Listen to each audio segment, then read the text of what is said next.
Sir இப்போ நீங்கள் சொல்கிற வச்சு பார்க்கும்போது நோ நெகட்டிவ்ஸ் மாதிரி தான் இருக்குது, எதுவுமே நெகட்டிவாக இல்லை, எல்லாமே ப்ராக்ரெசிவாக தான் பண்ணியிருக்காங்க. அப்படிங்கும்போது எங்கே தேக்க நிலை வருது, எங்கே அந்த நெகட்டிவ் ஆரம்பிக்குது? இதில் வந்து அவங்களுடைய அந்த ஆட்டிடியூடு ஒன்று இருக்குல்ல, நல்லா வளர்ந்து வரும்போது ஆட்டிடியூடு வந்து இந்த இந்த பிட்டிங்கில் வந்து இப்போ கான்ட்ராக்ட் எடுக்கிறதுக்காக அவங்க வந்து பண்ண விஷயம் இருக்குல்ல, ரேட்டை குறைச்சி எடுக்கிறது. அப்படி எடுத்தால் என்னாகும், நமக்கு வந்து சப்கான்ட்ராக்டர்ஸ் அண்ட் சப்ளையர்ஸ் அவங்கள ஸ்க்யூஸ் பண்ணுறது.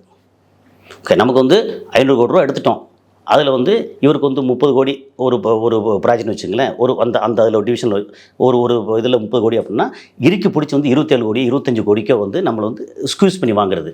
அப்போ என்னாகும், இவங்களும் ரேட்டு பூரா கம்மியாகி சம்பளம் கொடுக்க முடியாமல் சின்ன கம்பெனிகள், இவங்களுக்கு வந்து சம்பளம் கொடுக்குறதுக்கு வந்து பேங்கிங் இருக்குது, இது இருக்குது, அப்புறம் வெளியிலேருந்து ஃபண்டு நிறையா வருது, அப்புறம் வந்து அரசியல் ரீதியாகவும் நிறையா வந்து அவங்களுக்கு வந்து கான்ட்ராக்ட் இருக்குது, எல்லா வகையிலும் அவங்களுக்கு வந்து ஃபண்டு ஃபுல்லாக நிறையா இருக்குது.